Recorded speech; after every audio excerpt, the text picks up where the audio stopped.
cerita sekilas saja. Saya cerita sekilas bagaimana saya bisa ada di Prudential gitu ya. Jadi intinya itu gini teman-teman. Saya bukan dari keluarga asuransi ya, seperti teman-teman juga, kebanyakan teman-teman juga, dan saya juga tidak bercita-cita jadi agen asuransi. Saya rasa kita semua sama di sini.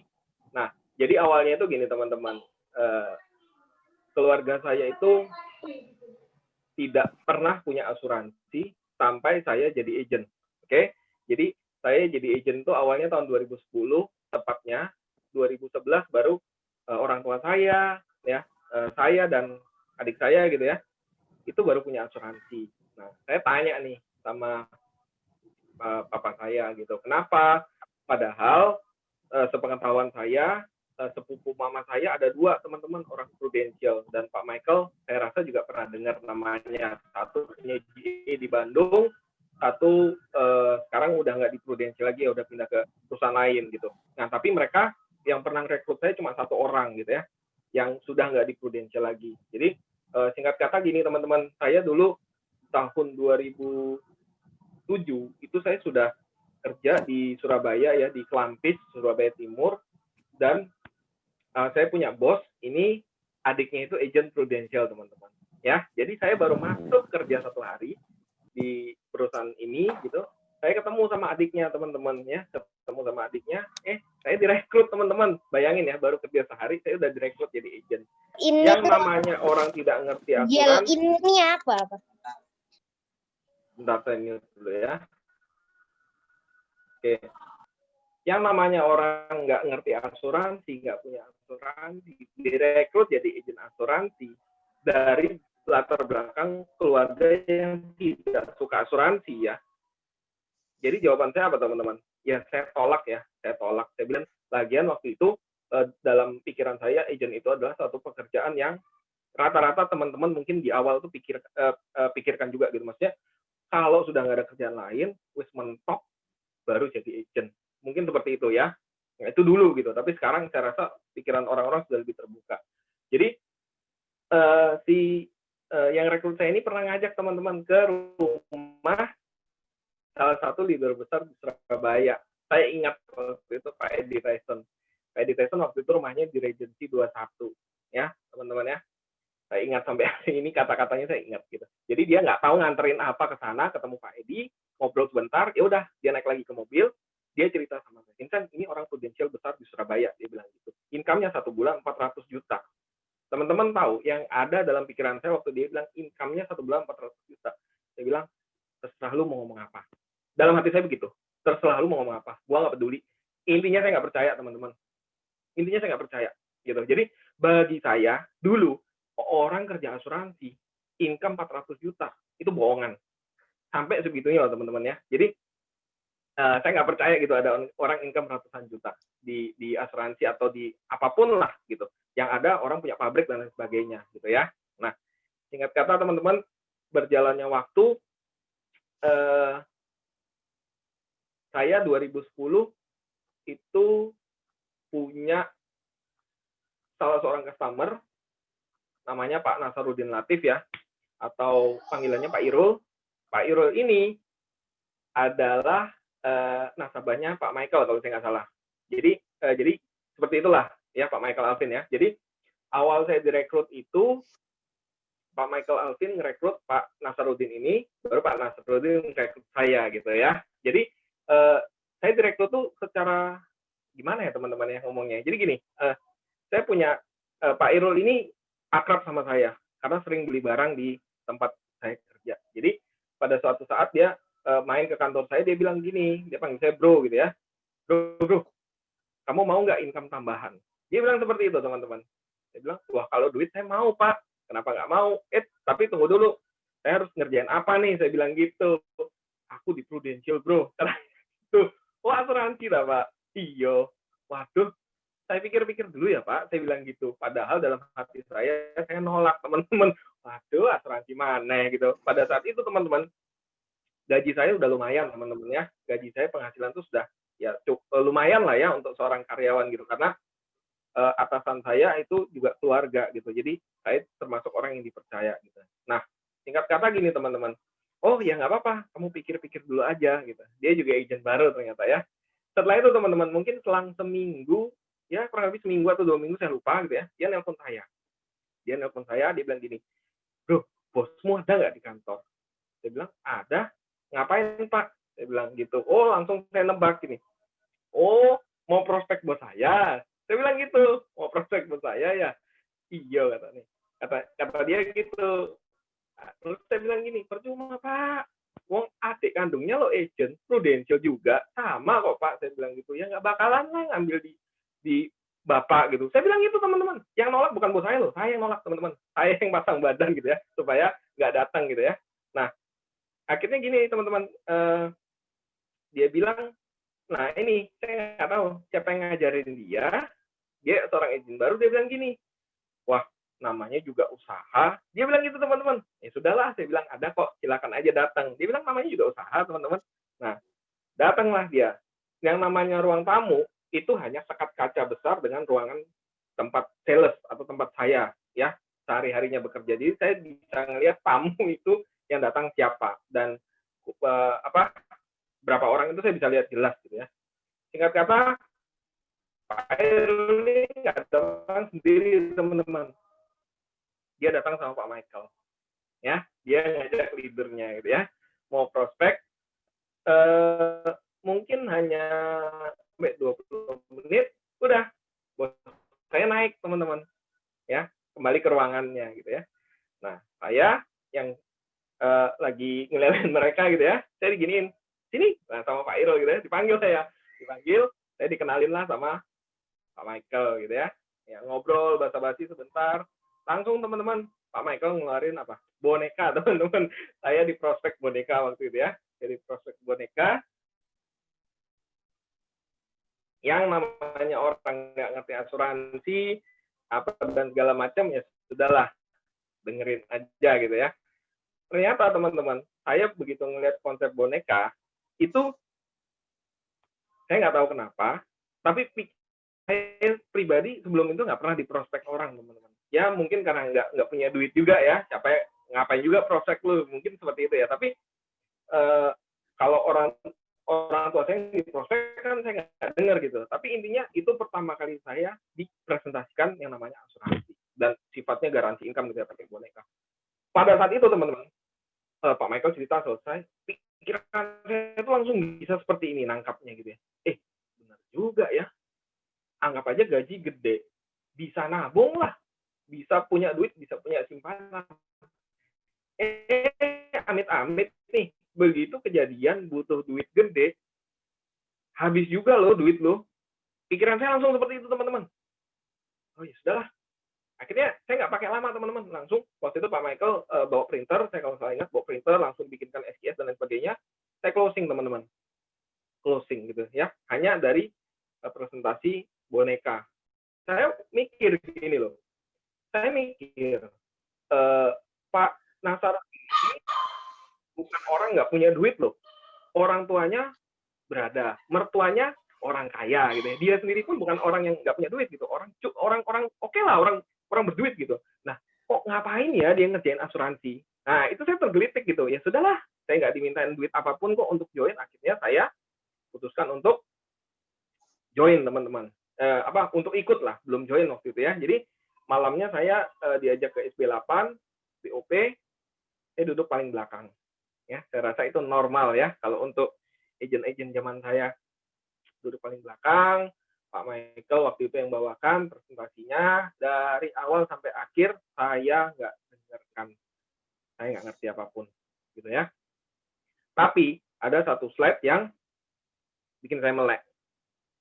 Teman-teman bisa tebak nggak apa yang bikin saya melek waktu itu?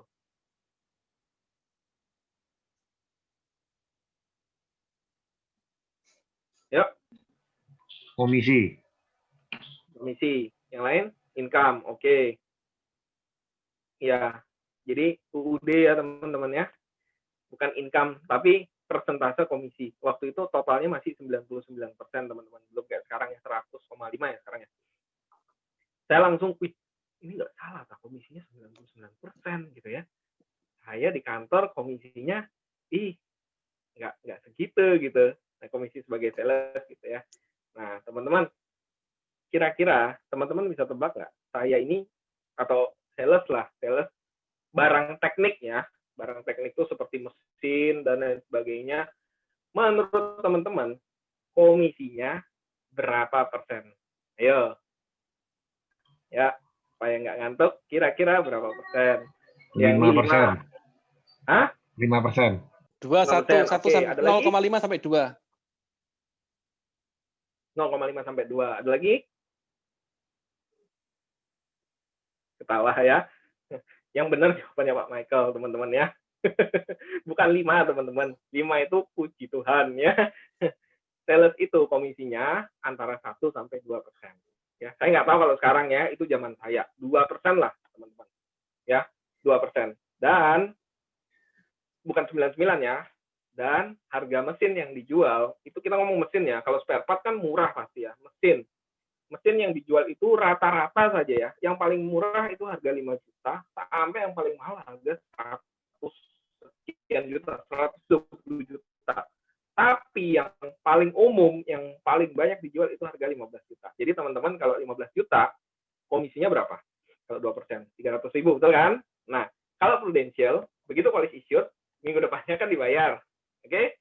Kalau mesin teman-teman, barang teknik ya, kalau teman-teman tahu orang teknik ya, kira-kira hari ini saya beli mesin di toko A, saya langganan nih teman-teman, apakah saya langsung bayar pada saat itu juga? Kira-kira teman-teman?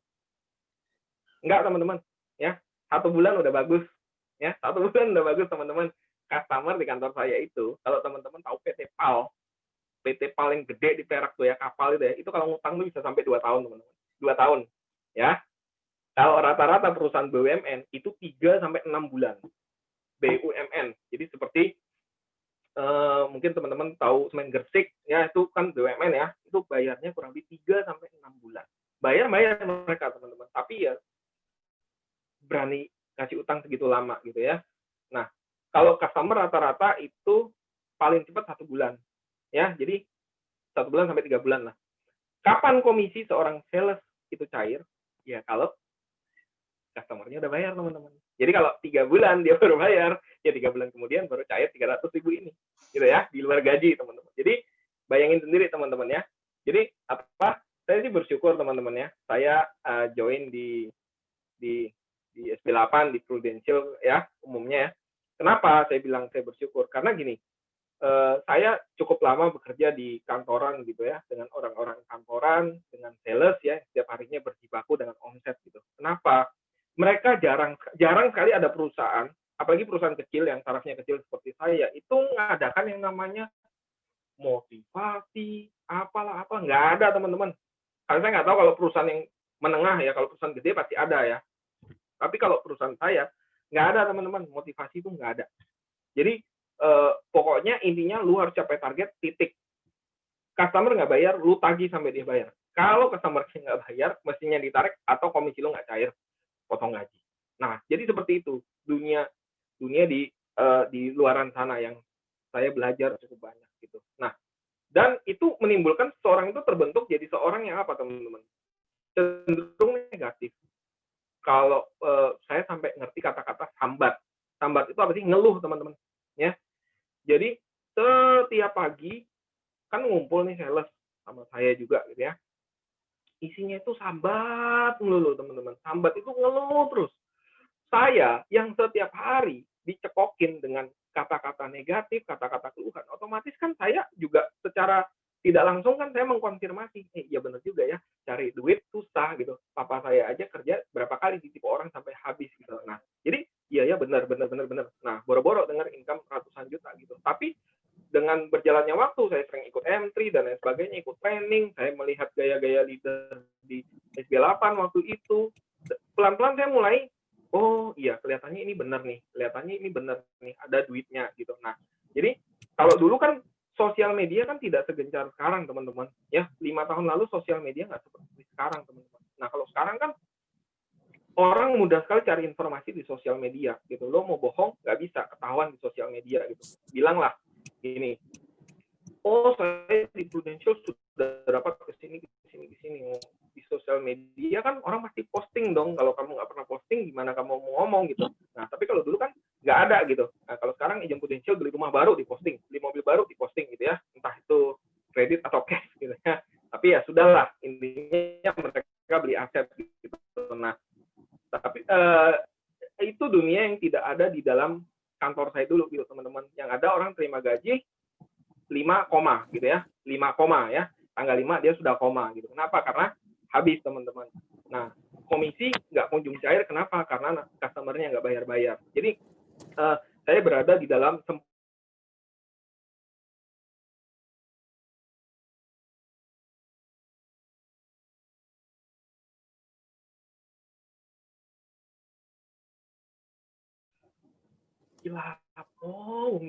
gendeng. Kayak gitu teman-teman, karena saya nggak pernah digituin di kantor gitu. Dulu saya pernah sih dengar-dengar gitu kalau kayak sales apa ya, MLM gitu ya, sales barang-barang yang ya barang-barang rumah tangga yang keliling gitu ya. Mereka setiap pagi teriak-teriak.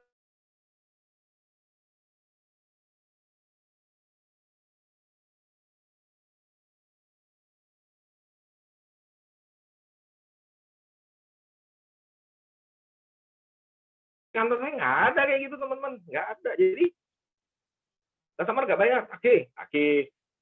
Dia tagih, customernya nggak ada atau apalah macam-macam alasan. Nah, negatif, banyak negatifnya gitu. Gitu sih teman-teman.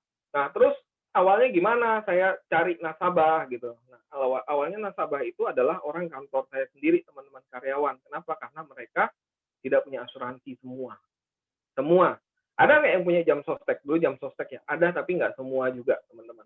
Nah, singkat kata, awal-awal waktu itu saya minta Pak Nasarudin ya, teman saya prospek di kantor, akhirnya ada closing kecil-kecil. Saya juga sempat minta temenin Pak Michael beberapa kali, sampai akhirnya saya punya habit itu seperti ini teman-teman. Siang kalau istirahat saya nelponin customer kantor, karena saya pegang data semuanya, saya nelponin customer. Saya diajarin gini, ya pokoknya saya nggak ngomong untuk di Prudential ya, tapi saya mau bertamu ke rumah mereka, mau ngobrol-ngobrol, mau cerita sesuatu yang bagus gitu ya, yang luar biasa ya garansi income itu. Cuma saya nggak ngomong dari Prudential gitu. Nah, mereka welcome semua teman-teman. Jadi satu hari pulang kantor itu saya bisa prospek 1 orang setiap hari dulu ya, Senin sampai Sabtu kalau saya nggak salah. Nah, awal-awalnya gimana teman-teman, closing nggak? Ya tentu saja banyak enggaknya teman-teman. Kenapa? Karena masih belajar gitu ya, ngomong juga masih belepotan dan lain sebagainya gitu. Tapi closing tuh bukan semua ditolak ya, tapi ada teman-teman, cuma nggak banyak gitu closingannya teman-temannya. Mungkin 1 bulan cuma 1 atau 2 case gitu. Nah, tapi gini teman-teman yang saya rasakan, saya nggak merasa waktu itu kerja Prudential itu susah gitu. Karena saya enjoy aja waktu itu gitu ya. Saya enjoy aja gitu, daripada saya pulang ke rumah nggak ngapa-ngapain juga gitu. Nah, sudah saya enjoy aja. Saya waktu itu sempat dapat income 2,5 juta ya sebulan gitu. Itu masih part time ya, kan lumayan tuh teman-teman ya, tambahan gitu. Nah, sampai akhirnya income saya itu sempat di angka 4-5 juta gitu sebulan teman-teman. Itu saya masih part time. Nah, itu kan kalau bagi saya dulu itu lumayan banget teman-teman, itu sebagai tambahan gitu ya. Nah, cuma lama-kelamaan kenapa akhirnya saya bisa full time, itu gara-gara hal sederhana teman-teman. Gara-gara apa? Saya kerja itu di perusahaan keluarga saya, di om saya itu 7 tahun teman-teman. 7 tahun saya tidak pernah cuti. 1 hari saja saya nggak pernah cuti. Absen sakit juga tidak pernah, meskipun 1 hari. Setengah hari pernah teman-teman. Saya kambuh, saya ke UGD sebentar, habis itu kasih obat, besoknya kerja lagi. Nggak pernah teman-teman. Jadi kalau mungkin perusahaan itu ada jatah cuti 14 hari, di perusahaan saya nggak ada. Gitu, nggak ada. Jadi ya itu, perusahaan nggak terlalu gede ya, perusahaan kecil, perusahaan ya keluarga gitu ya. Sistemnya itu tidak seprofesional itu gitu. Jadi mau cuti ya cuti aja gitu, nggak ada jatah 14 hari potong gaji teman-teman. Nah, sampai suatu hari saya ini diajak sama istri saya ya waktu itu ya, pacar saya waktu itu ya, diajak sama Olivia itu jalan-jalan ke Bandung. Trans Studio baru buka, teman-teman. Ya sudah, namanya orang sudah cukup jenuh dengan kerjaan, ya saya oke-oke aja. Jadi waktu itu saya izinnya cuma 2 hari, teman-teman. Jumat, Sabtu. Sabtu saya kerja ya. Minggu malam pulang dengan harapan Senin bisa kerja, teman-teman. Nah, teman-teman, waktu saya izin mau cuti, nggak langsung loh diiyain, teman-teman. Kenapa? Karena prosesornya kantor tuh ada di sini gitu. Maksudnya gini, yang order barang dari Cina ya, dari Cina saya, yang ngerti stok saya, yang megang keuangan kantor secara global saya, semuanya saya, teman-teman. Habutan kerja saya, teman-teman. Ya, yang jual mesin juga saya, ada salesnya juga gitu, teman-teman ya. Jadi karena saya keluarga, saya dipercaya, dan mungkin atasan saya ngelihat kinerja saya bagus gitu.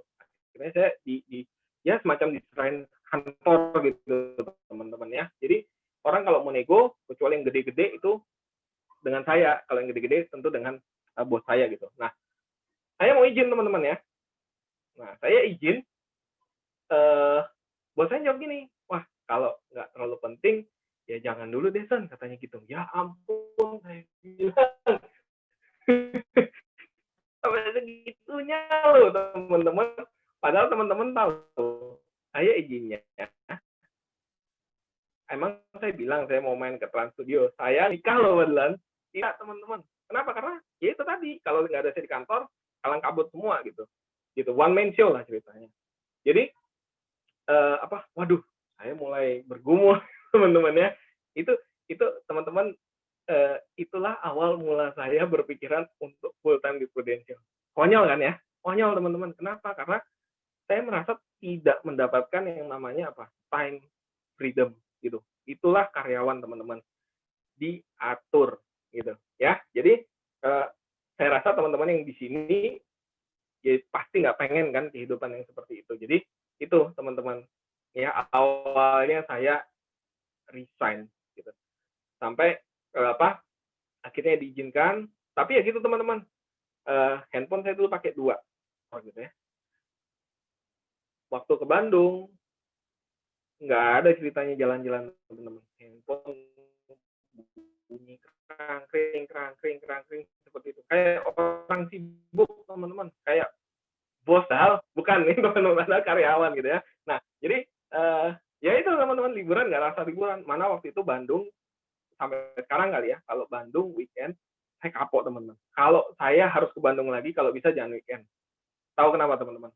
Macetnya minta ampun. Gila. Mungkin waktu kita di Bandung tuh separuh tuh di mobil, teman-teman. Untuk macet gitu. Mau dari tujuan A ke tujuan B itu macetnya luar biasa. Itu weekend. Jadi saya bilang, saya nggak mau lagi ke Bandung, kecuali memang ada urusan penting. Dan kalau bisa jangan weekend gitu, sampai segitunya. Surabaya ini termasuk enak lah, enak sekali. Jakarta tuh macet, iya. Kalau parah, ya parah gitu. Tapi Bandung tuh karena jalannya kecil-kecil kayak Malang gitu loh, teman-teman. Jadi wadetnya luar biasa, ya. Nah, seperti itu, teman-teman. Jadi dari situ saya mulai berpikir, waduh, apa saya aja ya di Prudential ya, gitu. Gara-gara hal yang sepele seperti itu, teman-teman. No time freedom gitu. Saya mikir gini, cita-cita saya kan boleh dong suatu hari saya start club kayak Pak Michael gitu, balik-balik ke luar negeri. Nah, gimana tuh kalau saya dapat start club ya? Seminggu saya jalan-jalan dikasih izin nggak kira-kira? Saya mikirnya sampai ke situ, teman-teman. Padahal 10 tahun kemudian baru start club pertama gitu ya. Nah, tapi whatever gitu, teman-teman ya. Intinya gini, saya tidak mendapatkan time freedom di sana. Itu awal mulanya gitu. Dan lagian gini, waktu saya ngomong resign pertama kali langsung ditolak. Wah, mau jadi apa katanya? Mau jadi agent tuh adik gua aja agent kayak gitu-gitu aja gitu. Maksudnya ya karena nggak jalan, teman-teman ya. Waktu itu adiknya bos saya itu posisi apa ya? Pokoknya bukan AM, UM atau SUM saya lupa. Ya gitu terus. Jadi intinya dia tidak menunjukkan dia tuh punya duit, punya hasil dari Prudential. Jadi ya bisa aja bos saya ngomong, buat apa kamu jadi agent? Wong adik gua aja kayak gitu. Nah itu. Jadi oke lah. Saya disuruh mikir-mikir, saya mikir-mikir lagi. Saya ngomong yang kedua, suruh mikir-mikir lagi, teman-teman. Akhirnya 3 kali, teman-teman, saya ngomong. Yang ketiga, saya nggak disuruh mikir-mikir. Tapi saya langsung diginiin, Sen, kamu nanti malam kemana? Saya nggak pernah kemana-mana kalau malam gitu. Ya udah, nanti malam kita makan ya. Diajak teman-teman ke Bon Cafe Manyar waktu itu. Waduh, saya bilang ini mau diapain lagi, ya? Mau diapain lagi? Saya juga bingung gitu, galau ya teman-teman. Singkat kata gini teman-teman, lu nggak usah resign, nggak apa-apa. Gaji saya naikin, komisi dari 1%, karena saya sales office ya banyak ya, 1%, jadi 2%.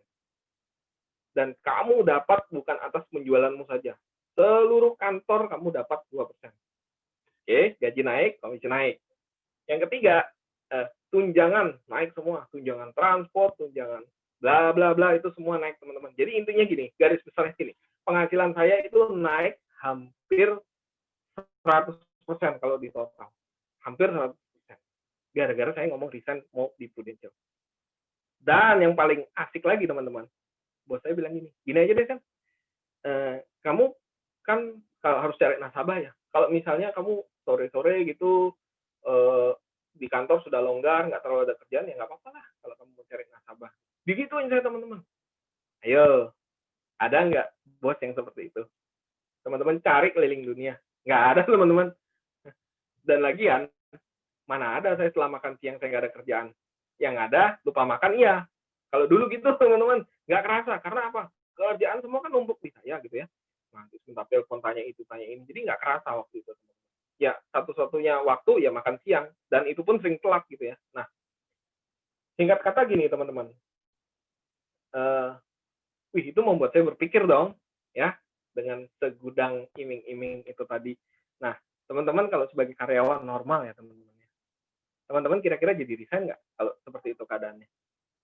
Katakanlah penghasilan 10 juta, naik jadi hampir 20 juta. Kira-kira teman-teman ambil nggak?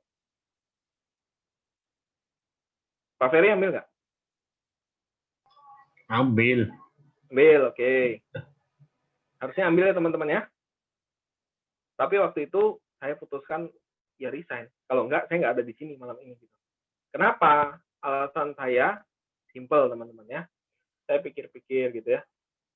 Gaji saya naik. Oke. Kalau saya nggak ngomong resign, kira-kira bisa nggak gaji saya naik langsung secepat itu semuanya naik? Nggak mungkin kan? Oke, itu yang pertama. Yang kedua, yang namanya penghasilan naik, kerjanya sama. Nggak mungkin dong. Iya kan? Penghasilan naik apalagi hampir 2 kali lipat. Ya pasti naik juga tuh untuk terakhir. Saya kenapa? Dulu bebas ngerjain kerjaan lain. Apa kata dunia gitu kan? Nah, ini gitu teman-teman. Jadi saya waktu itu berpikirnya seperti itu. Aduh, tidak profesional banget, itu bakal merugikan bos saya gitu. Saya nggak mau merugikan orang lain gitu. Kenapa? Karena saya juga tidak mau dirugikan oleh orang lain. Itu prinsip teman-teman. Maksudnya itu diajarkan orang tua saya gitu. Jangan pernah merugikan orang lain gitu. Kalau kamu nggak mau dirugikan gitu. Nah, jadi ya sudahlah. Akhirnya bos saya nggak bisa nahan saya lagi kan. Ya sudah. Maksudnya waktu itu saya belum ada pikiran saya harus menunjukkan bahwa saya sukses dan lain sebagainya. Saya belum ada pikiran sejauh itu. Yang penting, aduh, lega dah gue bisa resign gitu ya. Pikiran yang sebenarnya bodoh gitu teman-teman ya. Tapi apakah setelah resign langsung jalan di Prudential? Enggak teman-teman. Biasanya bangun jam 5:30, jam 6 paling lambat ya. Begitu resign, saya bangunnya jam 8, jam 9 gitu ya. Karena apa teman-teman? Nggak tahu mau ngapain. Saya nggak tahu mau ngapain gitu. Karena izin itu kan akhirnya waktu itu rasanya Pak Michael kontak saya gitu. Katanya kamu udah resign, kok malah resign? Kok malah nggak kelihatan hasilnya kamu di Prudential gitu. Nah, waktu itu saya ingat teman-teman, saya nggak tahu Pak Michael masih ingat apa enggak. Saya bilang saya sudah prospek dan segala macam, nggak ada closing teman-teman. Saya dipanggil sama Pak Michael. Itu cikal bakal ada video boneka yang saya shoot. Itu cikal bakalnya teman-teman, ingat saya. Jadi Pak Michael panggil saya curhat, saya nggak ada closing dan lain sebagainya, Pak Michael langsung bilang gini, coba kamu prospek seolah-olah saya jadi nasabah. Oke ya, saya prospek teman-teman. Amburadul ternyata teman-teman. Waktu itu Pak Michael cuma bilang gini, kalau seperti ini caranya, ya wajar kamu nggak ada closingan katanya. Loh, kenapa kok? Saya nggak ngerti kamu ngomong apa. Oh gitu ya. Jadi itu seperti itu teman-teman. Makanya komunikasi dengan leader itu penting ya. Singkat kata gini, gini deh, kamu besok nggak usah ngapa-ngapain katanya. Kamu besok nggak usah kerja, nggak usah ngapa-ngapain. Kamu satu hari, kamu setelah ini saya presentasikan, kamu ulang 50 kali katanya. 50 kali besok di rumah. 50 kali ngulang ini gila apa saya dalam hati saya gitu ya. Ya udah, kamu lihat saya gitu. Nah, saya nggak waktu itu mikirnya gini, saya lihat tok nggak bakalan kerekam dong di sini saya. Akhirnya saya bilang, kok saya syuting ya? Oke, saya syuting. Di situ awalnya teman-teman. Saya belajar gitu ya. Jadi syuting pulang malamnya teman-teman saya pakai headset, saya dengerin sampai saya ketiduran. Saya ingat betul waktu itu. Besoknya teman-teman ya, saya putar, saya praktekkan. Rasanya ada yang miss. Langsung saya putar ulang, saya praktekkan. Ya, yang jelas nggak sampai 50 kali teman-teman ya. Saya lupa persisnya, tapi yang jelas nggak sampai 50 kali. Sampai terakhir, ya sudah mau waktunya saya ketemu Pak Michael. Saya bilang, sini adik saya namanya Michael juga ya. Mike, sini Mike. Saya tunjukin video Pak Michael. Saya suruh nonton dia sampai habis. Setelah itu teman-teman, kamu lihat saya, mirip apa enggak? Oke. Dia nonton video Pak Michael. Oke, yuk jalan. Saya prospek teman-teman. Seolah-olah adik saya nasabah. Gimana? Mirip apa enggak? Saya bilang gitu. Enggak, belas katanya. Mati saya bilang. Opo ini terus saya mau ngadep ya. Ya mirip sama sekali katanya. Ya sudahlah, yang penting saya sudah usaha, saya bilang gitu.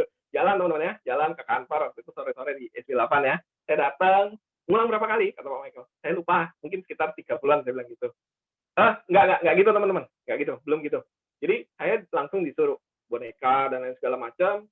Yang namanya Pak Michael waktu itu ya, mukanya itu tidak menunjukkan ekspresi apapun, datar. Jadi saya nggak tahu saya ini salah apa benar. Jadi kayak nasabah, saya ketemu nasabah kayak itu gitu teman-teman. Matanya itu bukan ngeliat ke boneka loh teman-teman ya, ngeliat ke saya. Jadi bayangin teman-teman ya, kalau Anda pengalamannya masih minim, Anda presentasi, calon nasabah itu bukan ngeliat ke bahan presentasi Anda, tapi langsung ke mata kita. Dilihatin terus, grogi dong. Waduh, gua bener apa enggak? Singkat kata sampai selesai gitu ya, saya tanpa jeda, Pak Michael langsung ngomong gini, ini saya ingat betul. Dan kamu ngulang ini berapa kali? Yang jelas nggak sampai 50, saya bilang gitu. Saya nggak bohong kan? Ya, sekitar mungkin 25 sampai 30 kali, saya nggak ngitung persis. Hah? Dia bilang, waduh, kemana ini? Saya bilang, ono sing salah. Kamu nggak sampai 50 kali aja, kamu sudah bagus begini katanya. Oh gitu tah? Waduh, lega saya. Apalagi kamu ulang terus katanya gitu. Wah, PD naik dong teman-teman ya. Naik dong. Oke, besok kamu langsung prospek. Dan saya ingat betul teman-teman, selang 1 atau 2 hari, saya closing on the spot 6.500.000 teman-teman. Sendirian. Saya 4 jam di rumah nasabah waktu itu teman-teman ya. Jadi itu yang paling saya ingat ya. Jadi 6.500.000 closing 4 orang satu keluarga on the spot. Saya waktu itu sudah punya printer ya, sudah beli gitu. Jadi, tambah dong semangat tuh, nggak salah nih gua resign gitu kan ya. Saya telepon Pak Michael banyak gini, closing udah bayar? Belum kok. Loh, apa sih katanya? Orangnya janji mau transfer besok katanya. Waduh, Pak Michael bilang, gini deh, kamu yakin kan orang ini closing? Gue yakin kok. Gini aja, kalau kamu ada, kamu transfer dulu, langsung tunjukkan ke dia. Oh gitu tak? Iya, daripada dia berubah pikiran. Oke. Langsung teman-teman, saya nggak pakai lama, saya transfer, saya kirim buktinya ke dia. Langsung dia bilang, loh, kok gitu kamu? Ya udah, nomor rekeningmu mana? Selamat, saya bilang. Ya berarti benar ya. Takutnya besok dia berubah pikiran teman-teman. Tapi setelah itu teman-teman, muncullah yang namanya rintangan teman-teman ya. Nah, itu kan saya baru full time. Otomatis waktu saya bebas gitu ya. Setelah closing itu, saya ada closingan biasa kecil-kecil gitu ya, 500 juta gitu ya. Nggak lama teman-teman, kan dulu polisi itu lama ya, nggak langsung kayak sekarang gitu ya, polisi fisik gitu ya. Jadi mungkin selang polis itu 3 minggu sampai 1 bulan, ingat saya. Setelah itu saya antar polis, semua baik-baik aja teman-teman, polis dia tanda tangan dan sebagainya. Selang selang 2 hari, saya berangkat ke Bali, teman-teman.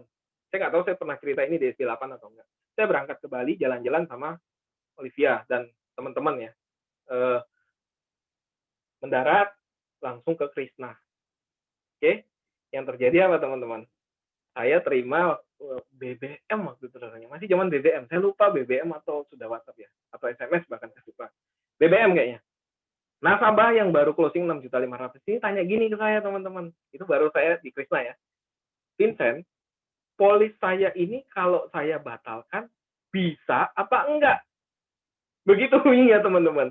Saya langsung, wah baru sampai Bali kok kayak gini pikir saya ya. Teman-teman kira-kira kalau jadi saya jawabnya bisa atau enggak? Enggak. Saya jawab karena saya waktu itu enggak ngerti, saya jawab aja enggak. Ternyata bisa teman-teman kan, freelog ya namanya ya. Saya bilang, oh enggak bisa C, saya bilang gitu. Oh kok aku baca di polis ada masa 14 hari itu ya katanya, freelog itu. Oh gitu ya C, saya bilang gitu. Saya langsung telepon, waktu itu saya telepon admin dulu, saya tanya, iya Pak bisa. Mateng kon, ini baru di Bali mau senang-senang menikmati ya gitu ya, menikmati pertama kali bebas waktu gitu ya, kok kayak gini gitu. Nah, C, saya lagi di luar kota, saya bilang gitu. Boleh nggak tunggu saya pulang ke Surabaya, nanti saya ambil deh polisnya ke rumah. Saya bilang gitu teman-teman. Padahal kan ya mau saya lagi gitu, kenapa gitu. Oh oke. Besoknya teman-teman, saya ditelepon sama Nisa. Pak, ini ada ibu ini mau kembalikan polis Pak, katanya mau dibatalkan. Aduh langsung teman-teman, selera saya untuk berlibur itu hilang seketika. Langsung pokoknya saya ini kayak, yo mungkin rasanya kayak gimana gitu ya, gelisah nggak karuan, kayak disambar petir lah apalah. Harus saya bilang, baru dapat closing gede, happy, habis resign pula. Kok kayak gini ya? Apa jalan saya salah milih Prudential? Saya sampai berpikiran seperti itu teman-teman. Kok ya segitunya gitu? Maksudnya awalnya aja sudah kayak begini gitu. Nah tapi ya sudah teman-teman, untungnya ya teman-teman ya. Saya harap teman-teman juga seperti saya.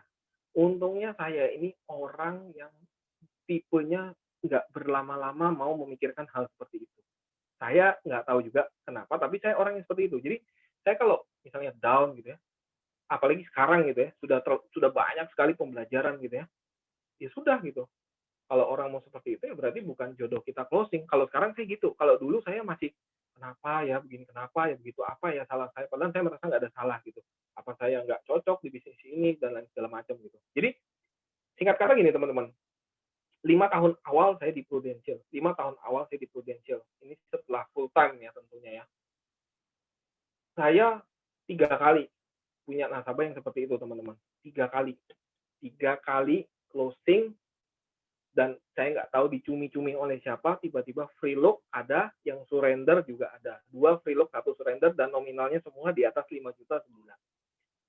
Yang kedua itu, saya kalau nggak salah ingat 8 juta per bulan, dan yang ketiga itu yang paling gede, 12,5 juta sebulan, teman-teman. Itu semua pasti gara-gara yang namanya cumi-cumi dari entah perusahaan lain dan lain segala macam, dari siapapun itu. Jadi semuanya intinya karena cumi-cumi itu teman-teman.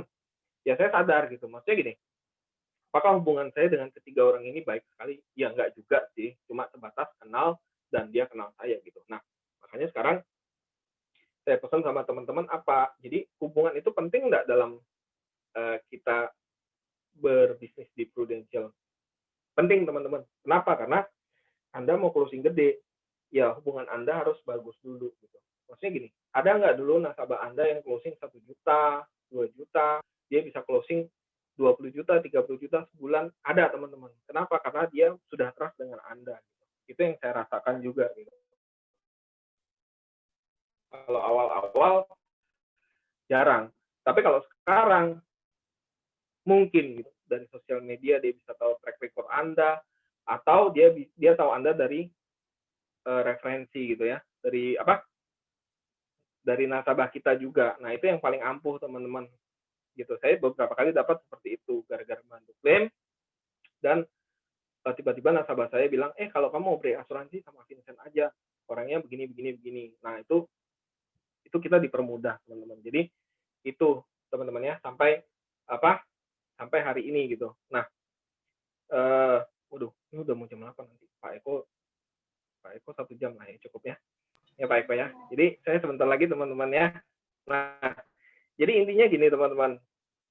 Apa yang saya ceritakan ini itu selama beberapa tahun di Prudential saya nggak mulai. Ada kalau teman-teman lihat banyak bahkan orang baru di Prudential baru 1 tahun dia langsung AAD, 2 tahun AD dan lain segala macam. Banyak sekali seperti itu. Tapi saya rasa juga banyak yang seperti saya gitu teman-teman ya. Jadi yang struggle, yang biasa-biasa saja sampai akhirnya capai juga AD meskipun baru AD 0 gitu ya, belum EAD gitu. Tapi saya punya keyakinan gini teman-teman. Yang penting Anda stay on track, Anda kerjakan saja, nanti pasti kok sampai tujuannya. Yang penting Anda bertahan di Prudential gitu. Anda nggak kemana-mana. Karena saya rasakan teman-teman bisnis ini fair kok teman-teman.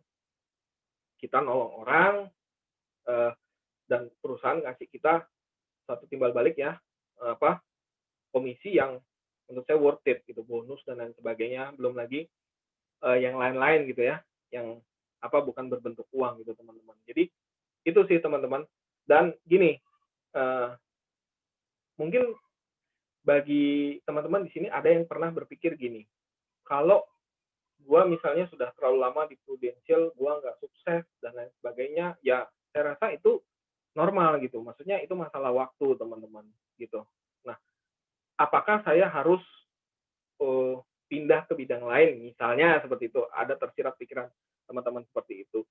Saya rasa normal ya kalau manusia berpikir seperti itu. Saya pernah teman-teman, bayangin 3 kali nasabah gede, udah issued, udah hunter police, di surrender, di free look gitu. Nah, saya normal dong sebagai manusia, saya berpikiran gini, aduh gua nggak jodoh kali di asuransi, saya nggak jodoh kali di asuransi, lebih baik saya cari kerja lain dan lain sebagainya gitu.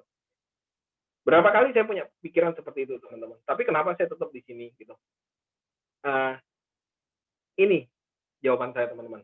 1, umur kita nambah terus teman-teman. Ya, Anda mau ngerjakan apa lagi? Kalau orang tua saya punya duit, banyak duit, nggak apa-apa, saya tinggal minta modal teman-teman. Tapi Anda mau bisnis apa? Anda harus punya keahlian. Iya kan? Keahlian itu terbentuk dari mana? Dari pengalaman. Itu makan waktu lagi. Kapan Anda mau suksesnya? Gitu. Nah, kenapa saya tidak stay aja di sini terus, saya dalamin terus, pasti kok saya capai tujuannya. Toh di sini juga Anda tidak diminta macam-macam kan? Misalnya Anda gagal promosi, Anda diminta duit nggak? Enggak kan? Tetap aja kan komisi masuk gitu. Tapi secara titel ya, secara jenjang karir aja Anda belum nyampe gitu. Tapi ya teman-teman perhatikan saya join 2010 meskipun masih part time. Saya full time tahun 2014. Katakanlah 2014 sudah saya join. 6 tahun teman-teman baru saya jadi AD. Itu waktu yang panjang loh. Tapi setelah saya dengar sharing di luar sana, teman-teman tahu Pak Paulus Santoso kan? 8 tahun teman-teman jadi agent. Dan saya rasa itu satu-satunya orang di Prudential yang 8 tahun jadi agent dan hari ini dia jadi AD yang besar gitu. Kenapa? Siapa yang tahan teman-teman 8 tahun jadi agent? Gitu. Tapi itu kembali lagi kan, ya jalannya sudah begitu gitu. Nah, jadi saya mau semangatin teman-teman di sini. Jadi apapun hari ini posisi Anda itu hanya posisi gitu. Yang penting mindset Anda tentang bisnis ini benar gitu. Ya, Pak Michael juga pernah sampaikan ke saya gitu. Pak Michael kan juga pernah mencoba bisnis di luar Prudential, tapi dia ngomong gitu, tidak ada yang bisa kasih income sebagus, sestabil, dan selanggeng Prudential. Anda tidak kerjakan sekalipun, income Anda tetap stabil, bahkan bisa naik. Coba teman-teman cari bisnis di luar sana yang seperti ini. Saya rasa nggak ada. Kecuali anak konglomerat, itulah yang cerita, teman-teman.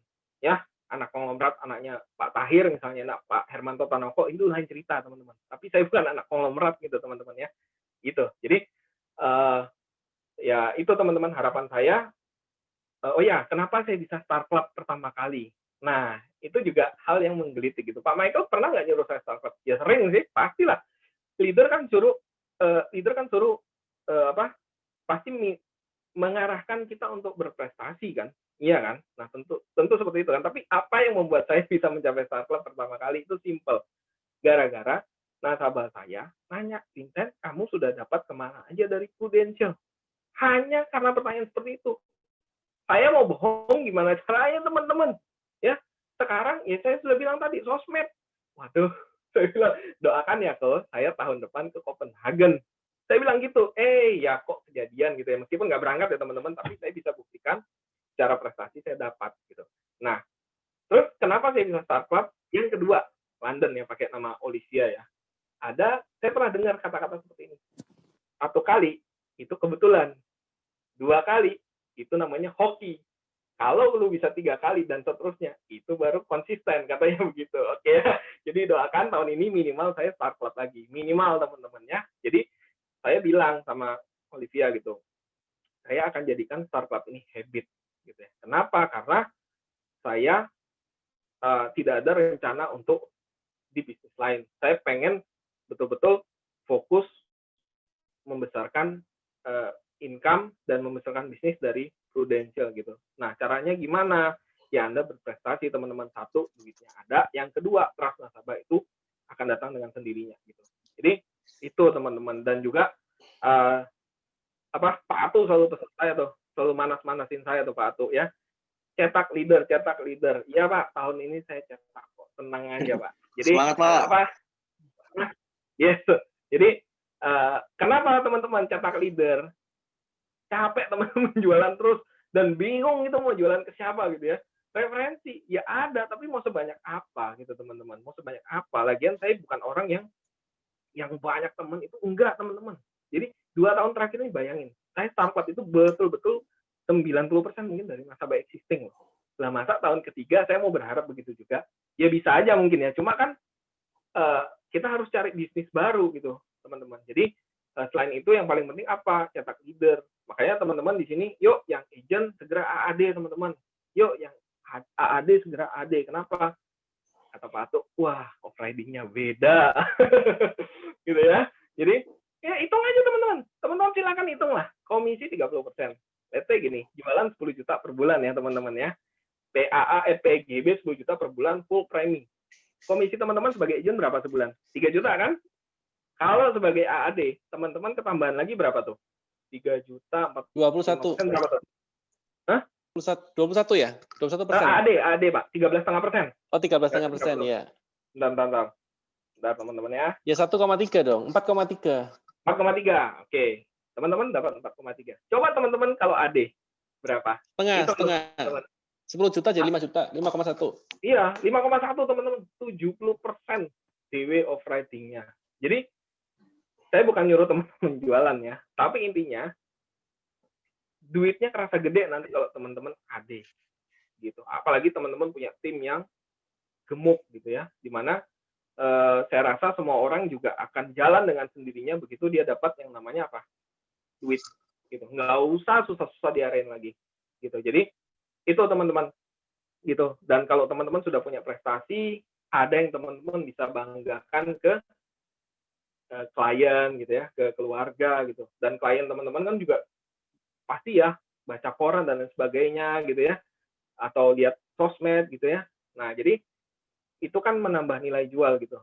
Saya ingat Pak Michael pernah bilang gini, dia cerita gitu, dia dulu setiap tahun masuk koran, slip 1 tahun, nasabahnya ternyata merhatiin teman-teman, Mike kok kamu nggak masuk koran gitu ya. Iya Pak Michael mungkin ingat ya itu ya.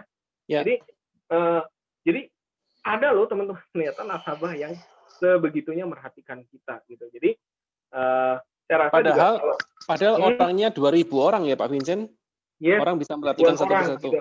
Jadi gila ya, saya pikir ya, masa dilihatin satu-satu loh. Yang abjadnya M, oh nggak ada Michael. Yang ini nggak ada Michael. Di MDRT nggak ada Michael. Kayak gitu teman-teman ya. Ya, jadi apa namanya?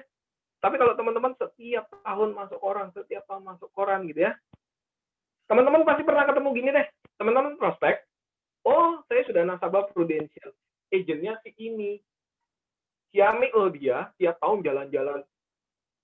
Pernah teman-teman digituin. Gitu. Kamu kenal ini nggak, Vincent? Oh, saya nggak kenal, tapi saya tahu. Gitu.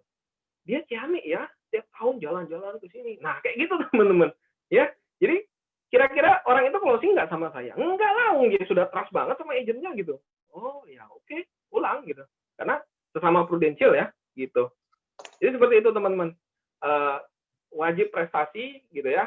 Nah, bayangin aja gitu kalau teman-teman MDRT setiap tahun bonusnya naik terus gitu. Terus kalau start club dapat trip, nggak berangkat dikasih duit gitu. Nah, kan enak teman-teman ya. Kayak Pak Ferry misalnya, wah nggak berangkat gitu. Pak Ferry langsung, wah puji Tuhan katanya ya, cash out lagi. Pak Eko juga begitu ya. Jadi kalau saya sih antara senang dan gimana gitu ya teman-teman. Maksudnya gini, gila Rek, 2 tahun dapat tapi 2 tahun juga nggak jalan-jalan. Tapi ya mau ngomong apa teman-teman, karena corona gitu ya, siapa yang ingin gitu. Tapi saya pastikan tahun depan saya harus prestasi lagi, dan seterusnya saya harus prestasi lagi gitu. Jadikan habit teman-teman, jadikan ya itu habit teman-teman ya. Anda di Prudential, Anda harus cetak prestasi, Anda harus bisa dibanggakan nasabah. Jadi tahun lalu saya cukup banyak teman-teman, ada nasabah saya telepon, kamu coba telepon ini ya, saudara saya dia mau buka polis. Itu saya beberapa kali dapat, luar biasa. Jadi ya, jadi kalau teman-teman sudah dapat kepercayaan, tinggal ibaratnya nunggu aja, itu ada aja gitu. Tapi ya bukan nunggu doang ya, harus tetap aktivitas teman-teman. Itu sih, sudah jam 8, sudah waktunya Pak Eko. Nggak tahu, Pak Vincent, ada tanya jawab? Ya, boleh tanya dah? silakan. Oke, cepat ya. Pertama, jadi ada 3 poin yang membuat Pak Vincent resign. Sebutkan. Pertama adalah saya yang membuat Pak 3 poin yang membuat Pak Vincent resign. Time freedom tentunya. Time freedom 1, kedua. Terus yang kedua, kalau jadi karyawan, ketiga ya itu income tidak akan bisa ya income segitu-segitu aja gitu. Karena kan kata orang gaji naik tapi inflasi ya begitu-begitu aja.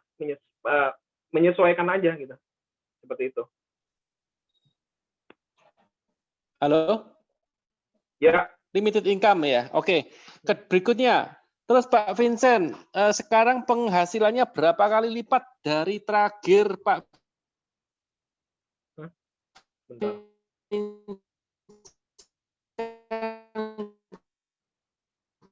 Putus-putus ya? Apa yang putus-putus ya?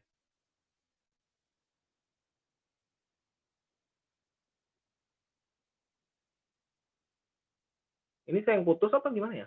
Pak Ferry gimana? Enggak, kayak Pak Michael yang putus. Oke, ya, Pak Michael yang putus gitu ya. Bentar, tadi dia tanya berapa kali lipat ini.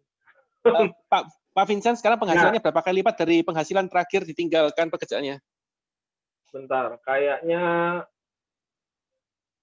ini 7 kali lipat deh. 7 kali lipat? 7 kali lipat kayaknya. 7 kali lipat ya? Ya, sekitar 6 sampai 7 kali lipat. Oke, ya udah pertanyaan saya itu. Terima kasih Pak Vincent. Ya, thank you. Thank you ya. Thank you. Udah Pak Ferry, giliran yang yang sini. Sudah tidak ada pertanyaan lagi untuk Pak Vincent? Tidak ada sepertinya. Kalau tidak ada, kita terima kasih ya Pak Vincent. Sharingnya luar biasa. Biasa aja Pak, kalau saya Pak. Ini yang lebih luar biasa tuh Pak. Bapak lihat mengkilat tuh. Nah, ini berikutnya kami undang lagi speaker berikutnya ya, Pak Eko Jaya. Masih ada nggak nih Pak Eko? Pak Eko, ya, tinggal ini. Jelas ya? Oh iya, oke. Ini ya Pak Eko ya. Kami persilakan waktu dan tempatnya kepada Pak Eko untuk mulai. Oke. Silakan. Terima kasih Pak Ferry. Semangat pagi. Selamat pagi.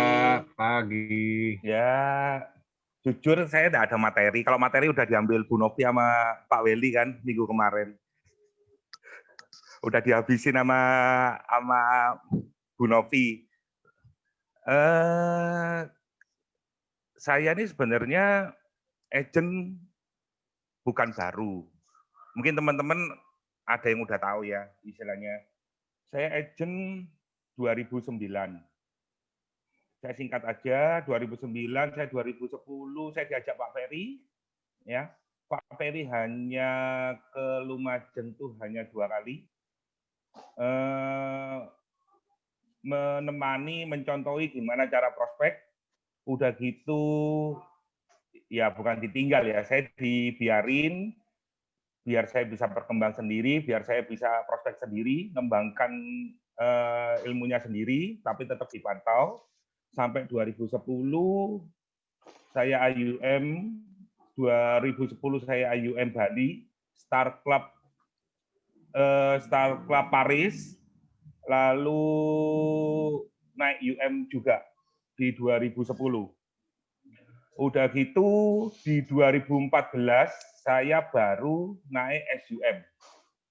Nah, di 2014 saya naik SUM. Nah, mulai di 2014, di 2015, 16, lah itu mulai istilahnya ya mungkin istilahnya mulai banyak istilahnya godaan ya. Godaan istilahnya ikut sana, ikut sini, dalam arti bisnis sana, bisnis sini, sehingga tidak fokus. Tapi ujung-ujungnya, istilahnya ujung-ujungnya, saya memutuskan 2019 bulan Juli, saya kembali ke Prudential.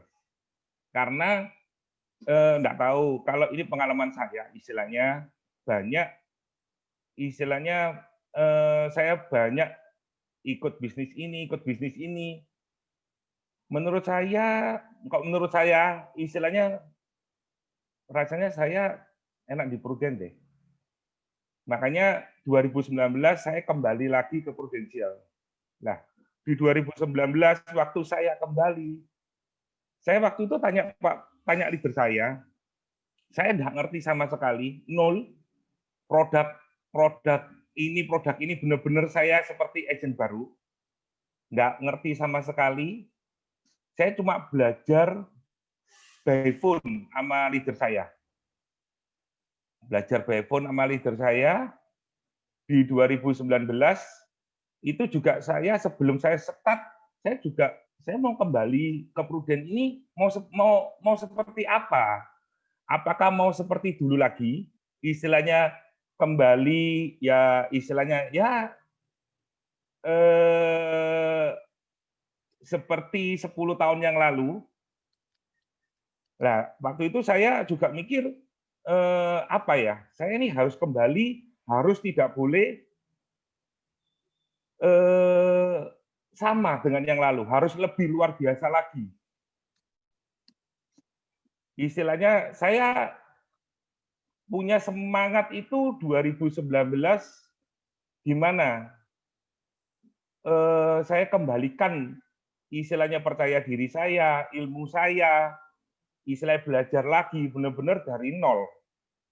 Waktu 2019 Juli sampai Desember itu saya capai sekitar 200 juta API.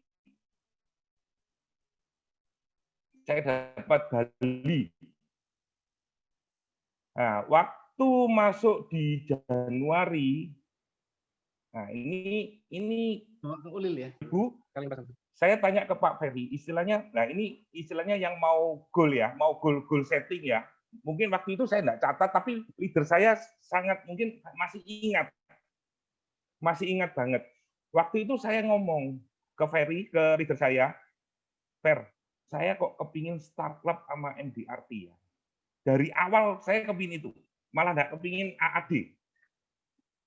Saya kok kepingin dua itu ya, sekepingin banget Star Club lagi dan MDRT.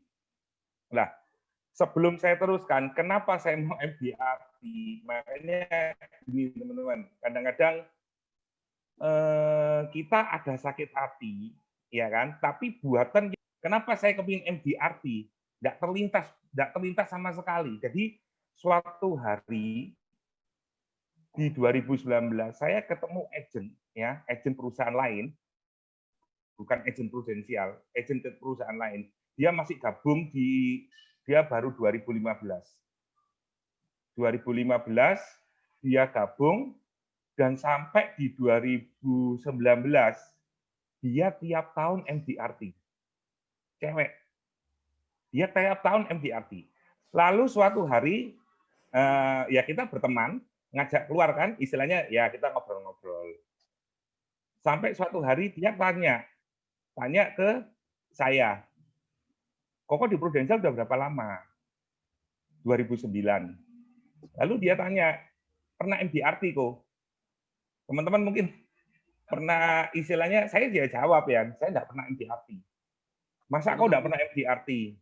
10 tahun, enggak pernah. Lalu saya tanya, kamu pernah MDRT?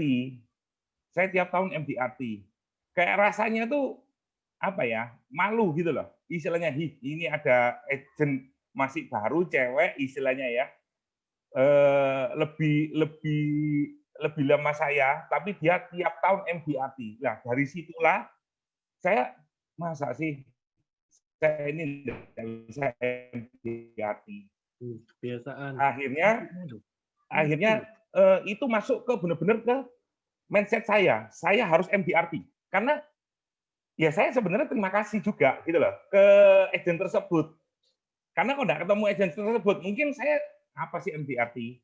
Nah, dari situ istilahnya saya ngomong ke Ferry waktu itu, Fer, saya ingin banget MDRT sama Star Club. Kepingin banget. Awalnya seperti itu. Lalu Ko Ferry ya istilahnya Ferry cuma ngomong, ya udah, ya lakukan istilahnya, ya action lah. Ya kan? Action saya start Januari ya. Belum yang saya kuasai waktu itu cuma PGB. Ya, waktu itu PGB istilahnya, ya udah saya jual PGB. Memang beda banget dengan waktu saya dulu di 2009. Memang closingan yang nggak tahu ya, istilahnya saya tuh memutar otak gimana sih saya agent baru saya bisa MDRT. Saya sampai tanya ke Pak Atu, sampai tanya ke Pak Ferry, apa sih gimana caranya mau bisa MDRT? Dalam waktu 1 tahun ini gimana? Lalu Pak Ferry, istilahnya Pak Ferry, Pak Atu juga ngomong kan, itu istilahnya yang terkumpul waktu 2019 itu ada bonus di MDRT tidak full 400 sekitar 450 sekian ya kalau tidak salah ya 450 sekian.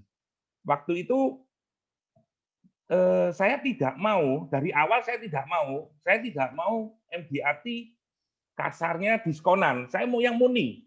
Saya mau yang 580. Lah, saya benar-benar istilahnya, belajar gini caranya supaya saya juga bisa MDRT. Lalu kebanyakan saya langsung melakukan tahunan. Prospek tahunan. Mau PGB, saya main tahunan auto debit. Istilahnya seperti itu. Nah, saya merasain istilahnya, saya lihat ada istilahnya omset saya yang terkumpul di MDRT, emang cepat ya, istilahnya ya. Kalau kita main tahunan, lah, bukan saya tidak ada kendala. Mungkin Januari sampai September ya, istilahnya omset saya cuma 350 juta. Untuk capai MDRT, untuk capai Star Club, waktu tinggal September, Oktober, November, Desember. Oktober, November, Desember. Waktu tinggal 3 bulan. Waktu itu saya di akhir Agustus capai MDRT. Mau capai Star Club. Nah, kamu masih di Agustus, posisimu, omsetmu masih 350 juta. Apa yang kamu harus lakukan untuk capai impianmu? Saya juga waktu itu mikir lagi, saya lihat, saya pantau satu-satu dalam arti, contoh seperti Welly, ya closingannya kok bisa besar-besar ya, Vincent, ya closingannya saya pantau. Mereka main apa sih? Istilahnya, kok mereka bisa cepat closingnya besar-besar. Waktu itu sempat saya produk baru keluar PSS. Saya coba, benar, mudah. Istilahnya jual PSS mudah, karena murah ya, istilahnya. Tapi saya lihat lagi, waduh, kalau saya jual PSS, saya harus lebih keras lagi. Karena murah. Nah, waktu di Agustus, Pak Ferry bilang, coba kamu jual PCB 88 atau Prucinta.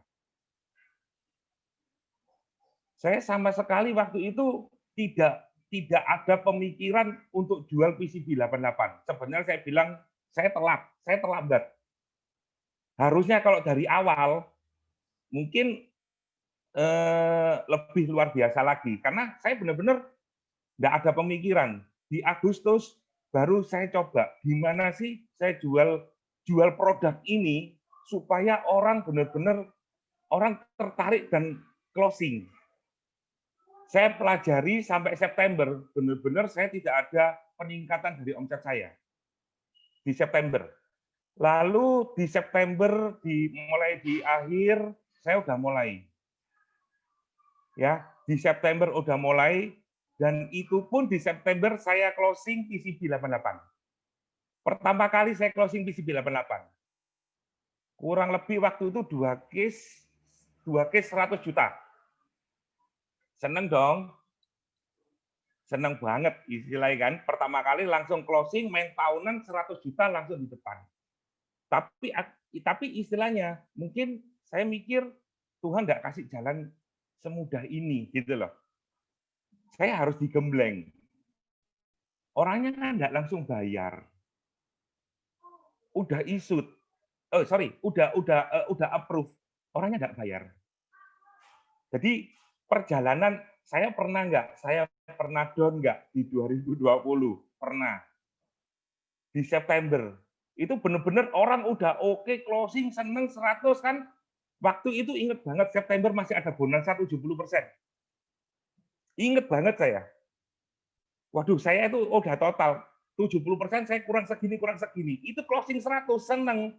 Sama orangnya nggak dibayar. Sampai akhir September orangnya nggak bayar.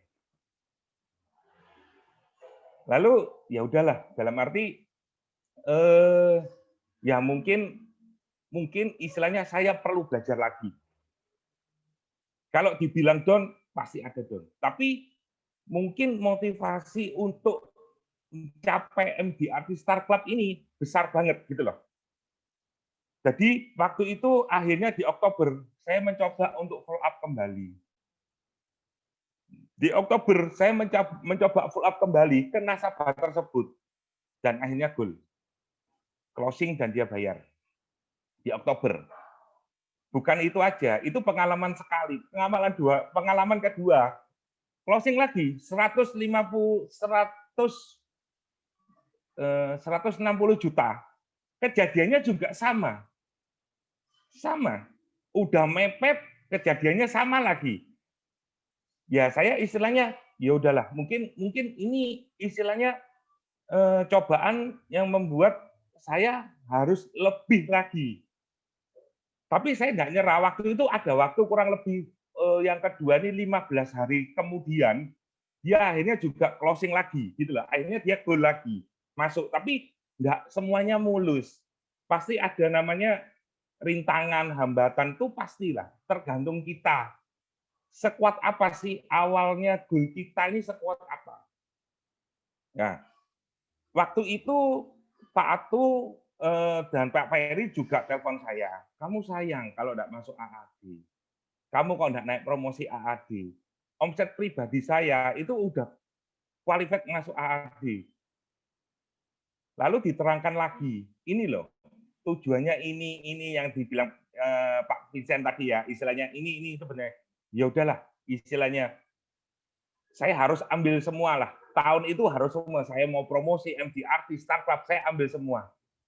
Ya, akhirnya tak ambil semua, ya kan? Saya dari awal udah set bulan 11 saya harus udah selesai. Saya nggak mau bulan 12 seperti yang di 2019 saya capai Bali itu apa ya mepet banget gitu loh. Kasihan juga leader saya yang harus follow up istilahnya karena mepet. Makanya saya kerja hanya 11 bulan 2011. Ya ada kurang-kurangnya lah. di 2012. Ya istilahnya makanya saya istilahnya di tahun 2021 ini benar-benar saya mau apa? Supaya bisa capai yang seperti di 2020. Benar, waktu saya udah mendekati Oktober, leader saya Oktober November, leader saya coba kamu up lagi. Ini kamu pasti capai, Star Clubmu pasti capai. Coba kamu up, dirimu naikkan lagi ke double Star Club. Bener, sampai kadang-kadang tuh saya bener ya. Semua itu kembali ke kita. Saya ngomong, saya ngomong kadang-kadang kan saya hampir tiap hari telepon ke leader saya. Pak bilang, kita mau dimotivasi gimana pun, yang motivasi siapapun, yang mau sharing siapapun, kalau enggak dari kitanya sendiri, enggak akan bisa. Sama dengan kayak bis di handrem dimasukkan gigi 1, mau disurung dimanapun, enggak akan bisa. Semua pasti kembali ke kita sendiri. Makanya tujuannya apa dari awal? Lah, saya udah capai, ya kan? Sampai 2020 saya udah capai. Ini yang menjadi istilahnya tahun di 2021 ini benar-benar menjadi PR besar saya. Saya mau apa di 2021 ini? Saya harus ngapain? Saya nggak mau terulang lagi, saya naik UM di 2009, saya naik SUM lagi di 2014, dan 2014 dan seterusnya saya down sampai jadi agent, ya kan? Saya mau di 2021 saya jos langsung naik jadi AD. Yang pasti goal saya AD itu pasti. Makanya saya kuat banget, saya harus AD tahun 2021. Ya itu aja sih sharing dari saya. Ya mungkin teman-teman ada yang ditanyakan, ya saya coba jawab. Luar biasa ya sharingnya dari Pak Eko. Mungkin Pak Eko, dari teman-teman tadi ya, ada pertanyaannya adalah apa yang membuat nasabah Pak Eko itu di prospek nggak mau, terus akhirnya closing. Terus demikian juga ada beberapa kali berulang seperti itu. Kira-kira fenomenal apa itu? Di prospek seolah-olah nggak mau, terus akhirnya closing juga akhirnya. Gini lah Pak, sebenarnya seperti Pak Vincent yang bilang tadi ya, klasik ya, dicumi-cumi, agent lain, istilahnya sampai yang pertama ya Pak, itu teman baiknya siapa Pak namanya pembicara itu apa? Tung Desem. Dia sampai saya coba mau tanya ke Tung Desem. Sampai dia mau tanya ke Tung Desem. Saya bilang ya silakan.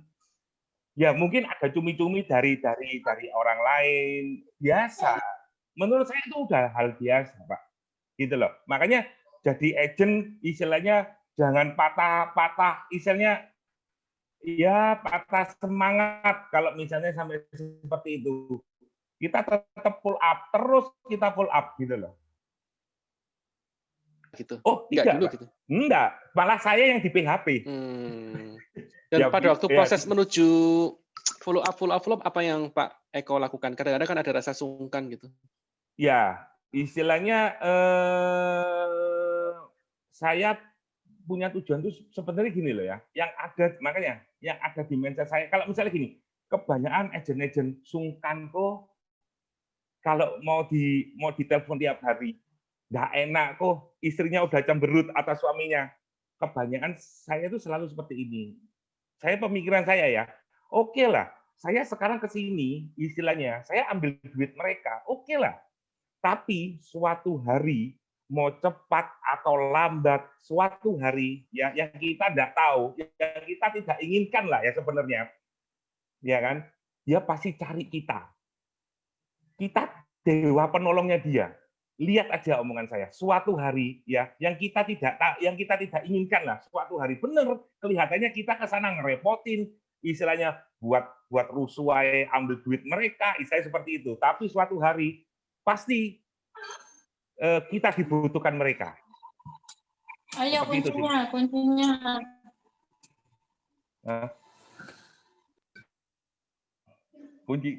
Kunci apa? Enggak, Dewi ngomong sama anaknya kali. Enggak tahu kunci apa, kunci brankas atau apa. Makanya ya seperti itu sih Pak Mek. Ya, ada lagi? Oke, pokoknya ditelateni aja ya, Pak. Ditelateni aja, Pak ya. Ditelateni. Makanya gini lah Pak, kadang-kadang kalau kita udah kuat banget goalnya, ya daya juang kita untuk memperjuangkan sesuatu itu pasti kuat banget. Makanya mumpung awal tahun bener-bener goalnya kita ini apa sih? Inginnya kita ini apa, gitu loh. Pak, pada waktu Bapak ditolak, apa yang Bapak bayangkan? Goal apa tuh? Yang tadi Bapak bilang goal apa yang Bapak bayangkan sehingga seolah-olah penolakan itu adalah hal yang biasa gitu loh. Penolakan itu hal yang biasa. Hal apapun, pekerjaan apapun juga pernah ditolak gitu ya. Tapi pada waktu ditolak itu kira-kira ditolak itu masih ditunda ya. Itu Ya, apa yang Bapak pikirkan sehingga Bapak tetap persisten? Kalau masalah ditolak atau ditunda kita kan nggak tahu dari awal ya Pak Mike. Betul ya. Orang ini bisa nunda atau bisa nolak. Benar orangnya nggak langsung ngomong no. Tapi orang ini PHP. Ya namanya nasabah kadang-kadang kan gitu. Pertama dihubungi bisa, kedua, ketiga, keempat lama-lama menghilang kan. Biasanya udah biasa seperti itu. Tapi saya istilahnya gini loh. Satu ya, saya nggak mau kembali jadi agent yang biasa-biasa. Saya mau kembali jadi agent yang luar biasa. Karena waktu saya mikir, karena waktu saya hanya 1 tahun ini untuk menjadi agent yang luar biasa. Karena tahun berikutnya saya jadi leader. Sekarang ini saya habis-habisin. Itu. Kedua, impian Pak. MDRT Star Club. Itu kuat banget. Jadi karena impiannya begitu besar sehingga masalah itu udah seolah tidak terlihat, tidak terasa lagi, Pak ya. Karena impiannya begitu besar, Pak ya. Bisa dibilang begitu. Kalau ke Jakarta itu 11 jam naik mobil setir ya. Tapi tentunya ya kalau hujan ya bisa capek ya kan. Bisa di tengah jalan ada masalah ya. Tapi karena impiannya ke Jakarta itu terlalu besar, terlalu menyenangkan, terlalu excited karena ada sesuatu di Jakarta yang akan Bapak dapatkan sehingga perjalanan 11 jam itu jadi nggak ada masalah ya. Bahkan kalau perlu 13 jam pun gua akan lalui gitu Pak ya. Kalau tak rasa kalau misalnya menurut teman-teman ya diterusin nggak? Kalau pemikiran dreamnya kita waduh di Jakarta enak gini-gini walaupun kita perjalanan 11 jam, 12 jam, 13 jam kita sampai di Jakarta tak rasa pasti diterusin. Makanya goalnya kudu kuat. Pasti diterusin. Iya. Goalnya kuat ya Pak ya. Jadi kuat tahun lalu goalnya Bapak apa MDRT sama Star Club. Star Club. Dan ternyata MDRT, Star Club sama promosi Pak ya. Bonus 1 ya. Betul. Luar biasa, mengagumkan. Betul. Karena kalau MDRT benar-benar seperti tadi Pak Vincent ya bilang ya. Waduh, saya kok ditanyain nasabah saya, pernah kemana aja? Pasti ada rasa dan sama dengan saya. Diko masa 10 tahun enggak pernah MDRT. Wih, malu sebenarnya. Apalagi yang ini masih agent baru, cewek lagi. Istilah gitu loh. Kadang-kadang agent-agent saya juga tak bilang, ada nggak yang membuat cambukan dalam dirimu yang istilahnya kita harus dapat deh. Itu kita yang harus cari, Pak. Teman-teman yang Pak harus Eko, cari gitu loh. MDRT ini kan ke Amerika Pak Eko, New Orleans, New Orleans ya, New Orleans yang tahun 2020. Kira-kira Bapak berangkat nggak Pak? Loh, kalau bisa berangkat Pak. Bulan Juni, bulan Juli sih. Saya kepingin berangkat sih Pak. Iya, kalau berangkat Pak. Gitu ya Pak ya? Iya, kalau Pak. gitu pasportnya mulai dibuat sekarang loh. Saya juga mulai mau ngurus paspor ke Amerika. Emang bisa Pak? Hah? Bisa. Enggak COVID. Diperpanjang. Mulai diurus untuk visanya atau apa gitu. Karena kan butuh waktu 5 tahun kan. Kena COVID apa bisa? Kita lihat nggak tahu. Bulan 6, bulan 7 tetap diadakan atau enggak. Oke Pak, menarik sekali. Terus berikutnya, Bapak klien-kliennya dari kota mana Pak tadi Pak? Kok sampai bisa kenal Tung Desem Waringin segala? Jadi istilahnya kebanyakan nasabah saya sih bukan nasabah lama loh ya Pak. Oke. Teman-teman nasabah saya ini kebanyakan nasabah baru. Baru. Baru. Hampir 90% ada nasabah lama, tapi hampir 90% nasabah baru. Lah, Itu dari saya kok mana bisa aja kenal tuh? nasabah? Nah, jadi gini loh teman-teman, saya pernah jatuh. Nah, saya jujur pernah jatuh, ya. Namanya orang jatuh tuh enggak enak banget. Ya, benar-benar di bawah. Untuk bangkit, untuk semuanya itu perlu ekstra semuanya, mental semua. Istilahnya enggak. Pak, jatuh itu tolong jelaskan Pak, jatuh secara fisik atau jatuh secara finansial. Istilahnya istilahnya benar-benar jatuh sampai enggak berani, istilahnya mau ketemu orang aja juga udah ogah ya istilahnya. Sampai 2019 saya mulai masuk di komunitas. Enggak tahu itu komunitas kuliner, enggak tahu itu komunitas keagamaan. Mereka pasti tanya sih, background kita, kerja kita apa. Enggak semuanya langsung dari awal langsung, oh iya kok urgen ya, oh iya buatkan kok. Enggak. Semua butuh proses teman-teman. Gitu loh. Semua butuh proses yang kita lalui. Tapi akhirnya ya kan satu grup ya kan jadi nasabah saya semua ada, dan satu grup ada yang langsung jadi agent 2 ada.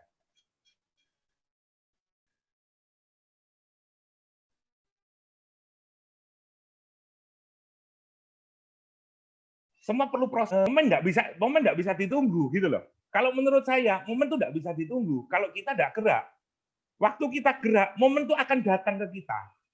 Itu pengalaman saya sih gitu loh. Pas gitu loh. Pas saya gerak, momen tuh pasti akan datang ke saya. Istilahnya seperti itu. Oke. Pak, jadi Bapak jualannya fokus produk apa Pak kemarin? Kalau awalnya sih awalnya sih PGB, Pak. PGB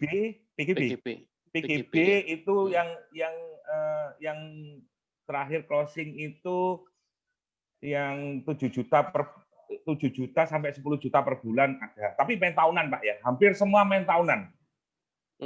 Wah, Pak Eko kan kemarin ini kantongnya tebel banget nih, Pak Eko.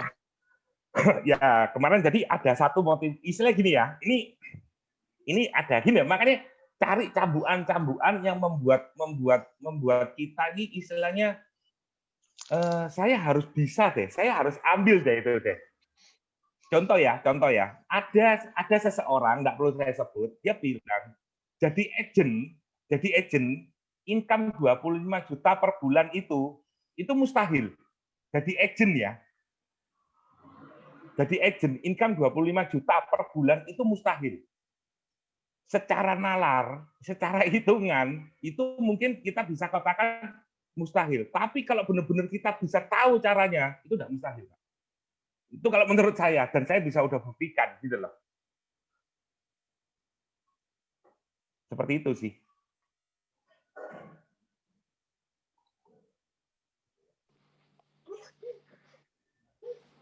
Oke, giliran saya ya. Tadi saya udah dengar Pak Eko bilang enak di 2019 ya, enak di Pru saja. Nah, maksudnya enak di Pru itu enak apanya yang enak di Pru? Setahu saya kan sebelumnya Pak Eko ada di MLM, bermacam-macam MLM mungkin ya. Ya. Nah, kok bisa bilang enak di Pru saja 2019 itu karena apa ya? Apa yang mendorong sampai seperti itu? Beginilah teman-teman. Kadang-kadang istilahnya saya waktu itu saya juga 10 tahun yang lalu masih muda ya, istilahnya mau mencoba hal-hal yang baru, istilahnya kan. Mungkin ada satu istilahnya saya coba hal yang baru, loncat ke sini, coba ikut ini. Saya juga ingin tahu gimana sih, ya gitu kan. Dunia yang baru tuh gimana? Intinya kenapa saya jadi gini? Kenapa saya harus memutuskan? Oh, saya harus balik deh ke Pru. Uang, duit, istilahnya bukan nggak penting menurut saya. Ya menurut saya sangat penting. Tetapi lingkungan kerja, ya kenyamanan kerja itu juga sangat pengaruh banget gitu loh. Makanya saya putuskan istilahnya, oh sebelum itu waktu pun saya jatuh, ya, income saya yang di-Pru itu nggak putus loh, teman-teman. Benar-benar nggak putus loh. Nggak putus, jadi mulai 2009 ya sampai 2000 sampai sekarang income saya nggak putus loh. Walaupun saya anggap aja ya kasarnya kan selingkuh lah, anggap aja seperti itu ya. Benar-benar Pru tetap bayar saya loh. Makanya saya lihat ya kan sampai makanya waktu bukan saya nggak pernah ya ditawarin ini, saya tetap di Prudensial sampai sekarang.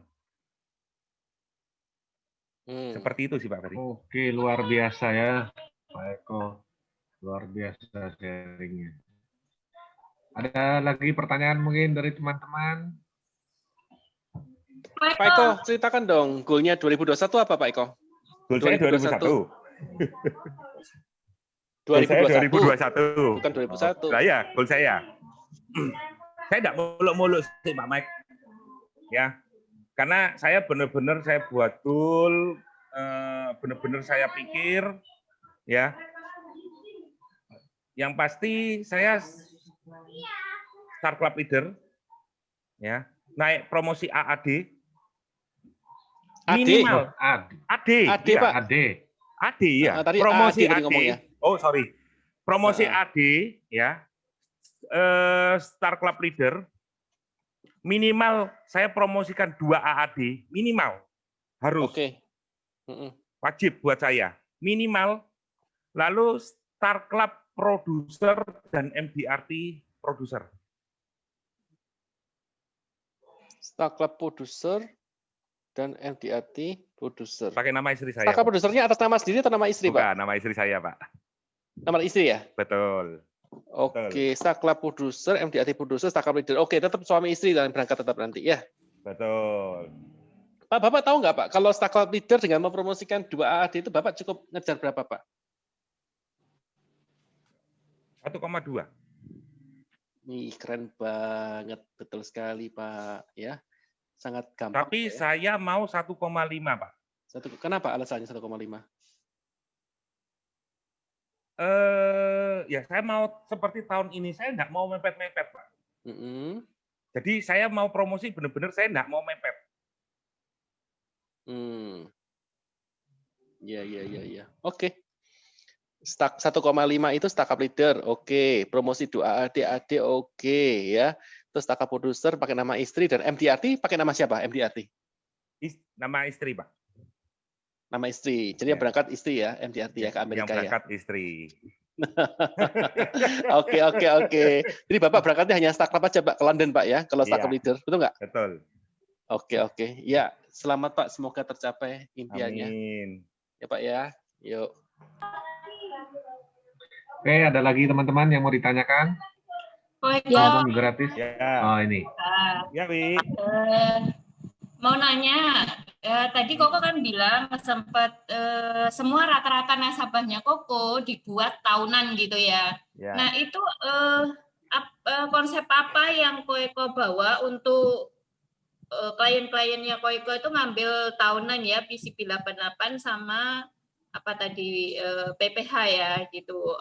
Ya. Seperti PPGB. apa konsepnya Koko membawa ke mereka. Terus yang kedua, itu kan Koko sempat tadi komunitas pun nggak gampang masuk, tapi akhirnya satu komunitas masuk. Nah itu apa yang Koko lakukan masuk komunitas dan bisa satu persatu mereka closing. Oke, thank you Ko. Tanya kok bisa. Jadi gini, tahun kemarin namanya cashback dari Prudent itu banjir banget, bener nggak? Betul kan? Itu benar-benar kita manfaatkan. Benar-benar kita manfaatkan. Kalau masalah PGB, pernah nggak buat yang bulanan, 3 bulanan, setengah tahunan, sama 1 tahunan? Ada beda nggak? Nilai tunainya ada beda nggak? Pasti ada beda ya. Makanya saya lebih istilahnya kenapa? Saya tunjukkan, ya benar semua istilahnya kemarin bantuan itu kok bisa saya tahunan, memang semua kembali lagi, yaitu dari perusahaan sendiri ya, yang kasih cashback. Lalu saya terangin, kenapa harus tahunan, istilahnya seperti itu. Lebih pasti, istilahnya kalau tahunan, itu istilahnya pasti lebih bagus. Terutama cashback sih, cashback benar-benar itu sangat membantu kita. Makanya kalau ada cashback, jangan dibiarin dari perusahaan, benar-benar manfaatin. Karena itu pasti pengaruh, apalagi dengan situasi seperti ini, apalagi orang pasti hitung gitu loh. Saya bayar bulanan sekian, saya bayar tahunan cuma sekian, pasti dihitung. Nah, itu yang tadi, masuk komunitas istilahnya. Jadi istilahnya seperti ini loh. Masuk komunitas, apakah mereka di komunitas tidak punya, istilahnya benar-benar tidak ada asuransi? Tidak. Apalagi yang namanya komunitas kuliner. Ya kan? Istilahnya mereka punya duit, pasti punya asuransi. Gitu loh. Pertama, apa sih? Ya kita perkenalkan dulu, gitu loh. Kita memang orang prudensial. Si Hello gitu loh. Kita orang prudensial. Butuh waktu itu, Wi. Istilahnya mereka kadang-kadang kita share, kita pelan-pelan kita share di grup. Ya, ada misalnya ada promo apa. Pasti satu-satu pasti mereka akan tanya. Ya, udah gitu. Mulailah kita coba sih kita lihatin. Misalnya dia punya asuransi prudensial sama misalnya, tapi bukan di saya misalnya. Kita lihatin manfaatnya udah sesuai nggak, udah PGB nggak, misalnya udah on bill nggak. Nah, kalau mereka belum on bill istilahnya, ya kan? Ya, disitulah kita celahnya kita masuk, pelan-pelan kita masuk. Nggak bisa kita pelan-pelan, step by step. Nanti dari mulut ke mulut habis pasti itu. Komunitas itu pasti habis. Satu-satu pasti habis semua. Udah gitu habis kita rekrut pelan-pelan semua. Seperti itu sih. Bagaimana Koko bisa masukin satu komunitas? Contoh nih kuliner. Apakah di komunitas kuliner itu Koko hobi kuliner juga kah? Atau gimana tiba-tiba masuk komunitasnya mereka gitu? Dan setahu saya kemarin itu kok saya sempat masuk ya di komunitas itu, kalau kita BC di grup itu nggak diladeni ya, memang akhirnya satu persatu sih, dan memang beberapa juga ada yang mau gitu loh. Nah di Koeko kok bisa sampai japri itu gimana BC? Jadi gini loh, sebenarnya misalnya ada misalnya contoh ya, kemarin yang ada istilahnya PSS yang on bill. Contoh, ya kan? Saya masukin di grup, ya kan? Nanti nggak tahu satu keluarga ya, satu kepala keluarga atau 2 orang, dia pasti akan japri pribadi ke saya. Ini maksudnya apa? Coba kok terangin. Ya udah, tak terangin. Pelan-pelan masuknya. Itu pun nggak langsung dijawab loh ya. Oh ya, saya mau. Saya ambil ini. Enggak loh ya. Ya udah, habis diterangin, oke. Misalnya dapat 3 hari, 4 hari istilahnya kan, ya kita sih hello, kita nggak bisa langsung ngomong ke situ.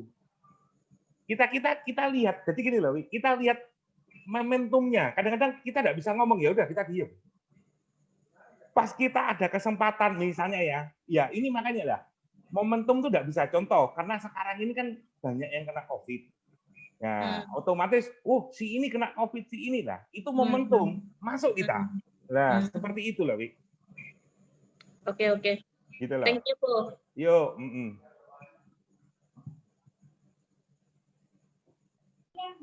Oke, thank you Pak Eko.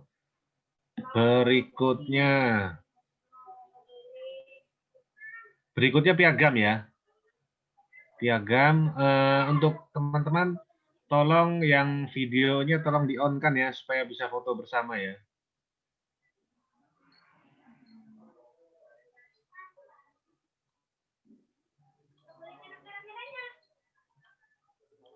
Ayo yang belum videonya di-on kan supaya bisa foto.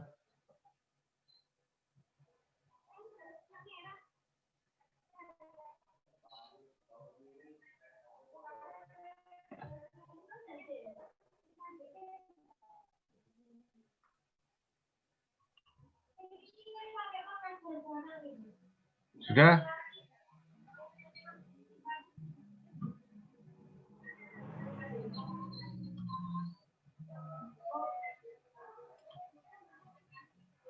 Sudah belum?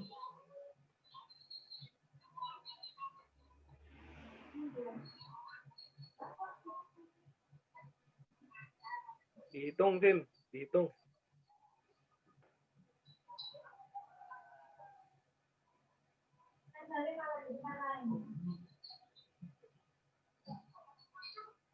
Belum.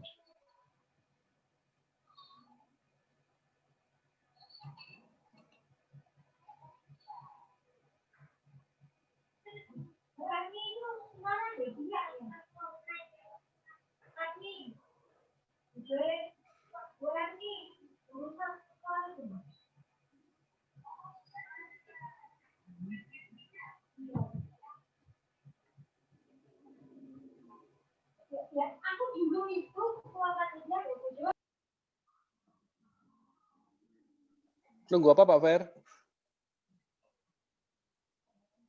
Nunggu aba-aba Pak M. Katanya kalau Dari sudah siapa? dikabari. Belum ini. Ya, dari siapa? Dari Cynthia. Oh.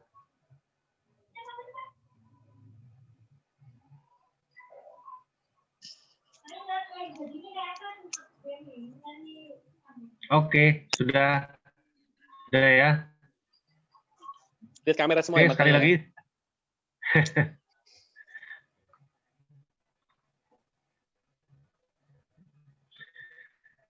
Oke, sudah, kita lanjut ya. Oke, sekali lagi terima kasih kepada narasumber kita Pak Eko dan Pak Vincent ya. Banyak teman-teman di sini yang bisa mengikuti jejak-jejak mereka di 2021. Amin. Oke, kita lanjutkan. Berikutnya mungkin ada informasi tambahan dari Pak Atu atau Pak Andri. Kami persilakan. Yo, pilih siapa yo? Pak Andri apa Pak Atu? Dua-duanya aja, Pak.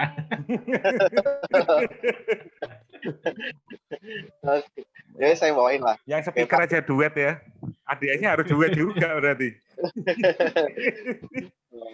Pak Andri lagi meeting, lagi sambil meeting dia untuk acara kick off. Gak apa saya bantuin. Oke. Saya mau kasih update info.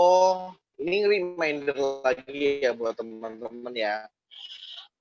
Kemarin udah sempat saya sampaikan sama teman-teman, tapi mungkin masih belum lengkap. Ini saya sampaikan lagi ya teman-teman.